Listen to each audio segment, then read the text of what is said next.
Okay, so now we're on our second video for Chapter 9. We're going to learn about how to write Lewis structures. So here are the rules, and I added one, and will simplify them. The first thing you do in a Lewis structure is write out the skeleton of the molecule. And generally speaking, you put the biggest and or least electronegative atom in the center, and then you put the smaller and or more electronegative atoms on the outside. Sum up the valence electrons, put octets on the outside atoms, and then add double and triple bonds as needed. And then the last step is to minimize a formal charge. And if there is a formal charge to be had, we'll talk about formal charge soon, put the most negative formal charge on the more electronegative atom. Okay, and this is the general trend, works most of the time, that hydrogen and the halogens tend to form one bond, oxygen family tends to form two bonds, nitrogen family tends to form three bonds, and carbon tends to form four bonds. This works the vast majority of the time. Of course, we can make it more difficult for you. Like, what would this class be without nature being difficult? Ha ha ha. Okay, and so I think I've told you this already. Lewis theory is not accurate. Really, the reason why things bond is because they share electrons and they form molecular orbitals, and it has to do with the electronic magnetic field of the group of atoms with their atomic nuclei and their electrons around them. That's what really happens. So when Lewis was inventing his theory, he knew he was wrong about some things, and so what he did was he came up with the idea of resonance. And kind of like if you have two dogs, right? So if you have two purebred dogs, you get a mutt that kind of looks like properties of both the mother and the father. Likewise, if you have a bonding scheme like ozone, so this is ozone. Ozone, you have two equally valid Lewis structures, and these obey the octet rule. Which one is right? Well, it's a combination between the two. It's a resonance. It goes back and forth. It can go back and forth between these two different resonance structures. So that's the idea with resonance. So let me start by writing this. So Lewis structure for the nitrate anion include resonance structures. So nitrate, so write the skeletal structure. So you put the most electronegative atom in the center, and then you put the oxygens on the outside, a single bond there for the oxygen. Now let's sum up the valence electrons. Nitrogen has 5, oxygen has 3. Where am I getting that? So nitrogen, so I like 1, 2, 3, 4, 5 for nitrogen, 6 for oxygen. And notice that there's that 6A over oxygen and the 5A. That's the valence electrons. So carbon has 4, nitrogen has 5, oxygen has 6, fluorine has 7. So that's the valence electrons. So the number of valence electrons, we have 5 for nitrogen plus 3 times 6 for oxygen plus 1 because of the -1 charge. So this is 24 electrons. Okay, so 24 electrons. Now let's add them. So we have 3 lines, that's 6, 8, 10, 12, 14, 16, 18, 20, 22, 24. Okay, we've added 24 electrons, and now we look for octets. So let me darken this, and so let me show you what I mean. If you look at this oxygen here, so look at that oxygen, a line is 2 electrons. That oxygen has 8 electrons, it's happy. So really, every single oxygen is happy. Each oxygen has 8 electrons. What about nitrogen? So let me darken out. Nitrogen has 3 lines. It has 6 electrons. It's not happy. So how do we go about making nitrogen happy? Give it the octet. we turn one of these lines into a double bond. So now nitrogen, so if you were to cover those oxygen, nitrogen here has 4 lines. 4 lines means 8 electrons.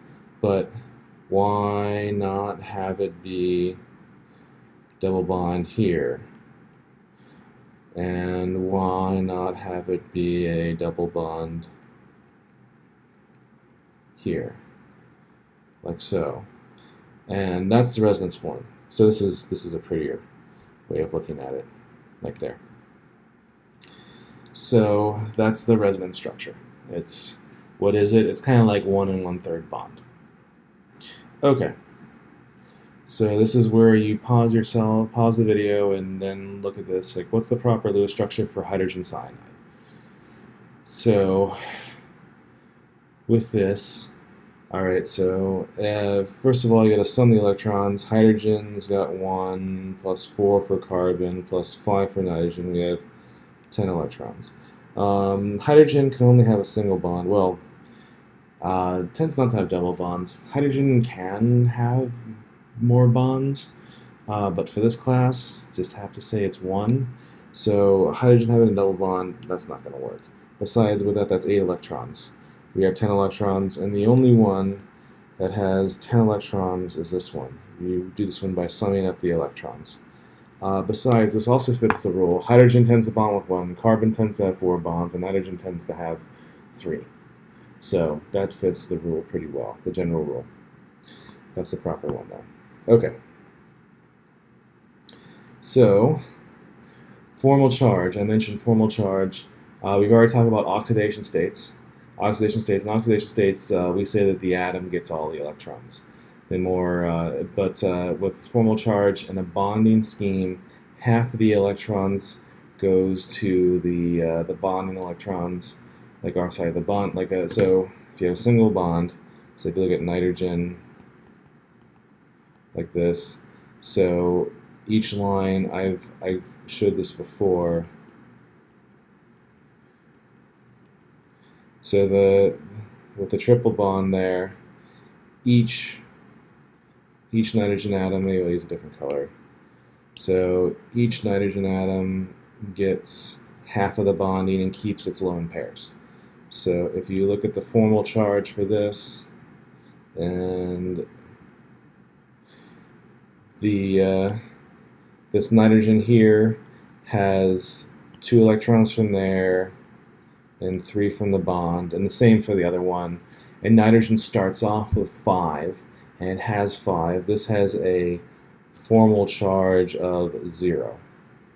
Okay, so because it has that, so you compare it to the original charge. So let's look at this for other atoms, and which is the proper Lewis structure. So we have this scheme here, and I've drawn electron dots around them each. So we have OCN minus, and what is the formal charge for each? So this oxygen atom here, so oxygen, this is, if you can't see that, let me do that. This has got a single bond, and then this is a triple bond. Likewise, these are both double bonds. And then we have a triple bond and a single bond. Okay. So for this molecule, we have oxygen with a single bond to carbon, and then 3 lone pairs, so 6 electrons around it. Carbon with a triple bond to nitrogen and lone pair there, minus 1 charge. Okay, so if we look at the formal charge here, oxygen, and I've shown this in blue, and if you're colorblind, it's these electrons here. So oxygen has 7 electrons around it. It starts off with 6, but since it has 7, it has a formal charge of minus 1. Carbon here has 4 bonds. It gets 1 electron from each. It starts at 4, has 4. Its formal charge is 0. Nitrogen here has 3 bonding, 1 lone pair. So that means 3 from the bonds, 2 from the lone pair, has 5, so 5, formal charge is 0. Okay, so then this second one, oxygen, Oxygen double bonded, carbon double bonded. Carbon has 4. If you notice, carbon has a formal charge of 0 for all of these. Has four bonding, so it gets 4 electrons from that. Formal charge is 0. Oxygen has 2 lone pairs and 2 bonding, so it has 6 electrons, and starts out with 6. Formal charge is 0. Nitrogen here, 2 bonding, 4 lone pair, so it starts with 5, gets 6, has a formal charge of -1. Oxygen here, so then we have oxygen triple bonded to carbon, single bond to nitrogen. And in this case, oxygen so has 1 lone pair, 3 bonding, so 5 electrons, starts off with 6, has a formal charge of +1. Nitrogen here has a 3 lone pairs, so 6 electrons are there, 1 from the bonding, 7, starts with 5, has a formal charge of -2. Okay, so which one is, so minimize formal charge, this one's out. Okay, it's not that one. Now we have to decide between these two. And who's going to have the -1 charge? It's going to be oxygen or nitrogen. Oxygen is the more electronegative atom. So because of that, it's more electronegative. This is the proper Lewis structure. Okay, so that's the logic that you follow when you do these. You have to look at that and then write several Lewis structures and then say, you know, lower the formal charge, and if there is a formal charge that you have to put on something, put it on the most electronegative atom. Alright, so what's the formal charge of the central atom for ozone? So this is your chance to pause it and think about it. And it has 3 bonding. The central atom there has 3 bonding and 1 lone pair. And starts out, so that means 5 electrons, so 3 from the bonding, 2 from the lone pair, has 5, starts out with 6, it's +1.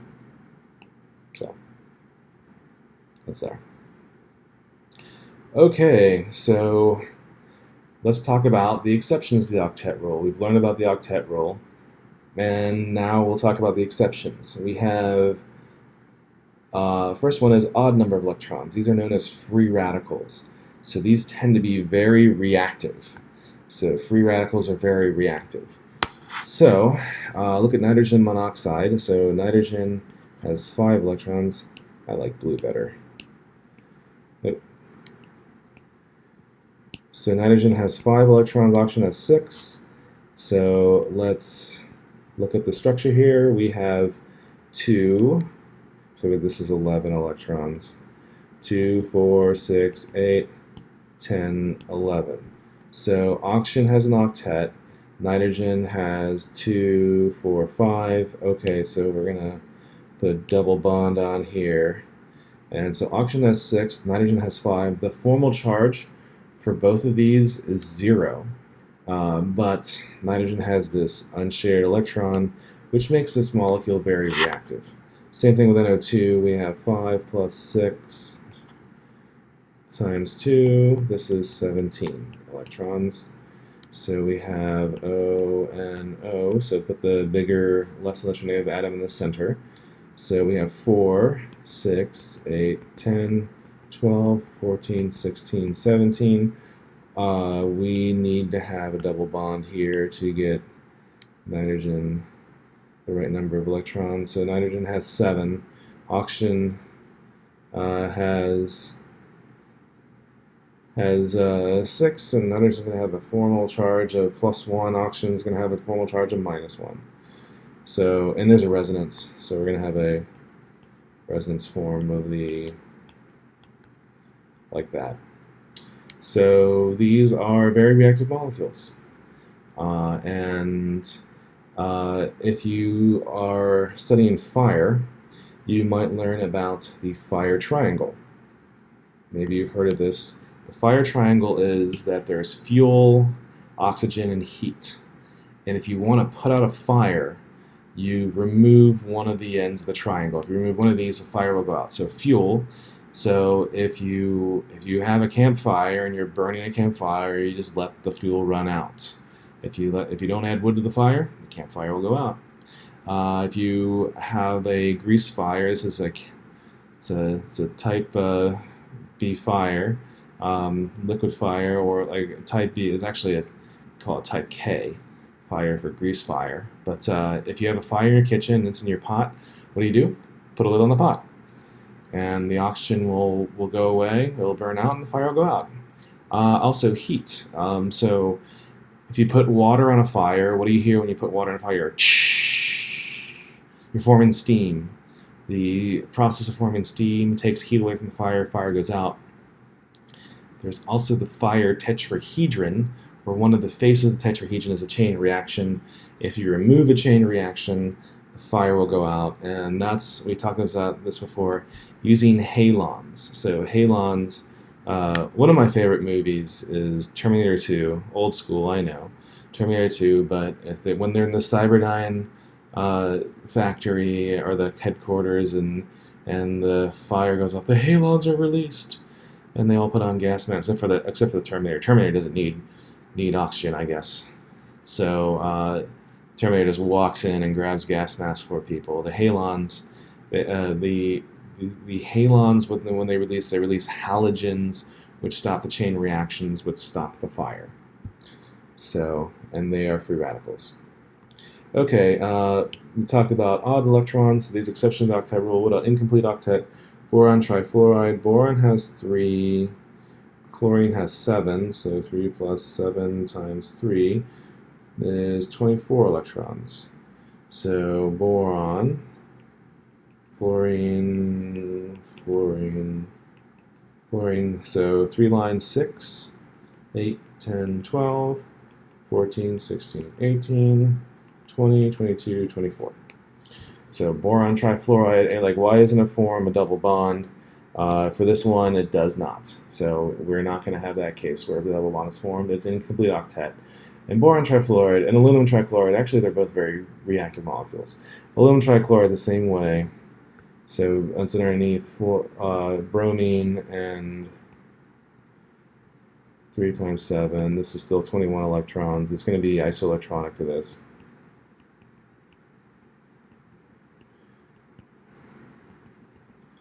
So same look and feel molecule.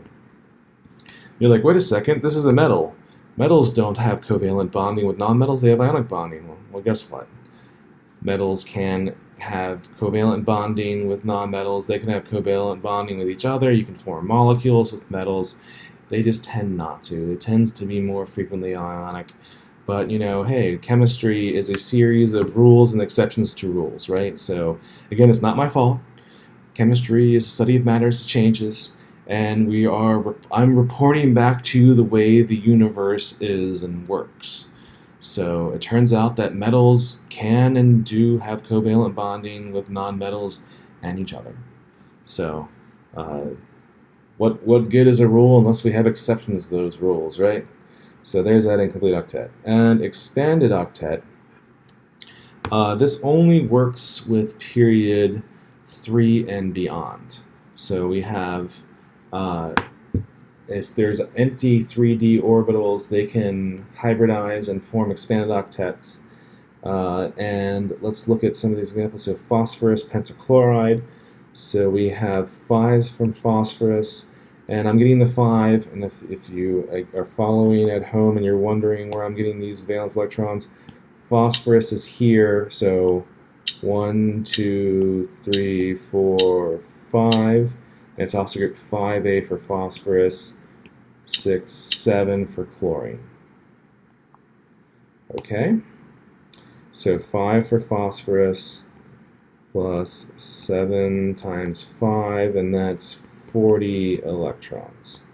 So put the big electron in the center, and then put chlorines around it. So I've placed 5 chlorines, that's 10 electrons, 12, 14, 16, 18, 20, 22, 24, 26, 28, 30, 32, 34, 36, 38, 40. And this is phosphorus pentachloride. And it tends to form a structure where it's a triangle here, and then this is known as a bipyramid structure. We'll talk about that next chapter. That's phosphorus pentachloride. and sulfur hexafluoride. So we have 6 from sulfur plus 6 times 7, that's 42. This is 48 electrons. So we put sulfur in the center, and then we put fluorines around it, like so. So that's 6 lines, that's 12 electrons. 14, 16, 18, 20, 22, 24, 26, 28, 30, 32, 34, 36, 38, 40, 42, 44, 46, 48. So that's sulfur hexafluoride. And this molecule here, we actually use it as part of our stealth technology. So they put sulfur hexafluoride in the fuel for stealth fighters and bombers, and the heat from the combustion breaks apart and releases fluoride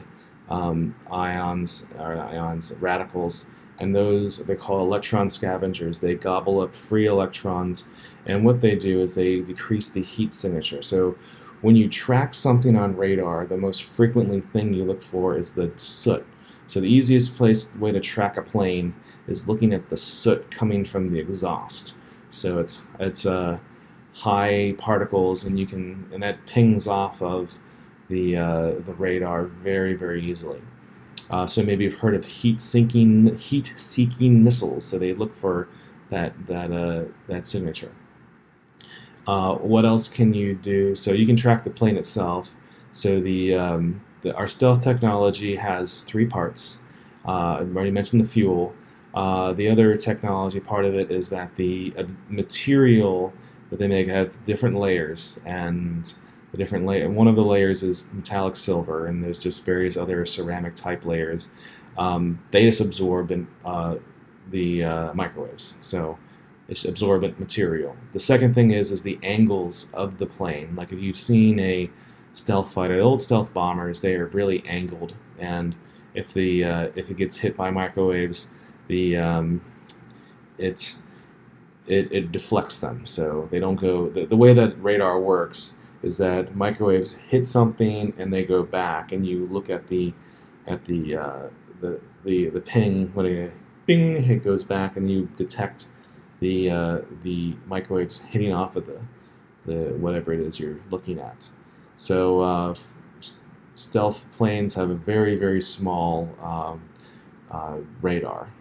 And if you've seen the golf ball sort of thing in Oahu, they have it sometimes in Pearl Harbor. You can really see it.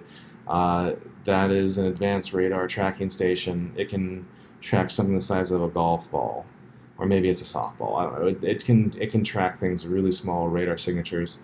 And stealth fighters can have the radar signature of like a softball. And I mean, it can, if you're in a baseball field and you hit a softball, the radar station can track that, but it'd be kind of weird if there was a softball going 500 miles per hour going across the Pacific Ocean for hours. It can track stealth fighters that way. So, if you're wondering what that is. Anyways, that is part of our technology, and how we can manage it. Okay, so let's look at the expanded octets. The Lewis structure for xenon difluoride. So noble gases, they used to be called inert gases, but then we changed the name to noble gases because they react. They don't react frequently, but they can react. So xenon difluoride, we have 8 electrons from xenon plus 2 times 7 for fluorine. So 14 plus 8, this is 22 electrons. So we have the big atom in the center, and then the fluorine's in the outside. So 2 lines is 4. So, wait a second, 2 plus 7. That's right, okay. So 4 electrons, 6, 8, 10, 12, 14, 16, 18, 20, 22. So that's how you would write the expanded octet here. And okay, so let's go on and talk about average bond energies. So and these are exactly what I say. These are average, the bond energies on average. So uh, the more bonded atoms are, the harder it is to break the bond. So the more you have in common with someone, like how much money would it take for you to dump your best friend or your romantic partner? I mean, it. Everyone has a price. Is it $20? Is it $1 million? Is it $1 billion? $1 billion? How much money will it take for me to leave this romantic interest, leave this friendship alone? Like, how much is it worth to you? So the same thing works for atoms and molecules, but the currency we use for them to break apart is energy. Give them enough energy, they will break apart. And these are the average bond energies. So by average, though, so let's look at the carbon-hydrogen bond here. So let's look at these two hydrogens. So it is easier. It is easier to break this bond. That one's easier. Why? Because you have this oxygen atom right here. And what happens is this electron, the electron density around that oxygen atom, it's an electron vacuum cleaner. It's drawing electron density. Let me use a different color. So colorblind people, I'm drawing electron density away from that hydrogen. Okay, so that electrons are being ripped away from the hydrogen. Because of that, this bond is easier to break than this bond.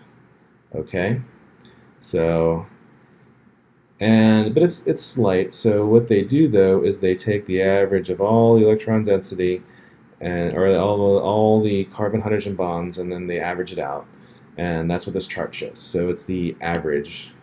It's the average bond energy there.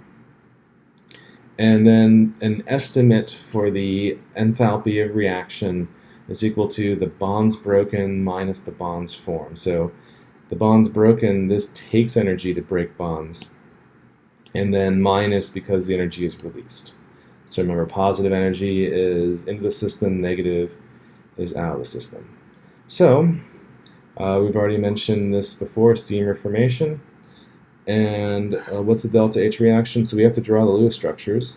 This is methane. And I will go ahead and write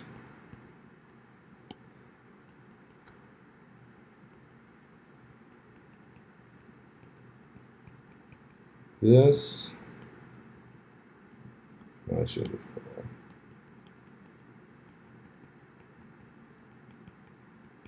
So here are the Lewis structures for all of these. Okay. So what bonds do we have? We have 4 carbon-hydrogen single bonds, and we have 4 hydrogen-oxygen single bonds, and we have 4 hydrogen-hydrogen single bonds, and then we have 2 carbon double bond oxygen bonds here. Okay? So the bonds broken minus the bond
And put it on a calculator, we get 170 kilojoules per mole that way.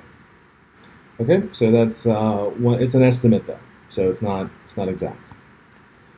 So now you try it for ammonia, and bonds broken minus bonds formed. So go ahead and pause it if you want.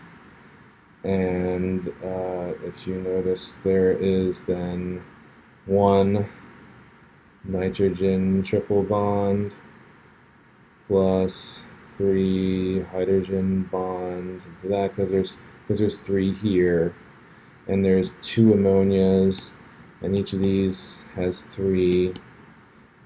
So then we have 6 hydrogen bonds there. So that means we have 946 plus 3 times 4, 36, minus 6 times 389. And what is that? That is 946 plus 3 times 436 minus 6 times 389. We get minus 80. Okay. Last thing here is average bond lengths, and I've already said this a few times. The closer you are, you're a close friend, you like to be close to someone. So the general trend is the closer, the more bonded you are with someone, the more physical space you'll be close to that person. Same thing with atoms and molecules. So you can see here that, and here's the bond lengths. Yeah, the general trend is that the more bonded, the closer they are. So if you see here that the carbon bond here, that the single, double, triple, with a triple bond, it's closer in the bond strength. So the closer it is, the higher the bond strength. There's actually even a quadruple bond. So the ruthenium can have a quadruple bond with each other. So that's called a delta bond, is the 4th one. But that's even closer. But you can see it's not a smooth trend. Hey, we're just observing the world. I'm kind of reporting back. I can tell you the general trends, but now I'm telling you the exception to the general trend, and the nitrogen-halogen bonds are the exception. So you can see here that these don't correlate. So then again, it's the electronic magnetic field of the electrons and the nuclei coming together to form molecular orbitals. That's really what's going on here, and we're just trying to make sense of it and making general trends. But if you do the math and the physics, we can explain this. But this is the intro class, so we're just trying to tell you this is the exception to the rule. So, okay, so we're done with this chapter, and we only got one more to go for this semester. So one more chapter left to go. I'll see you at chapter 10.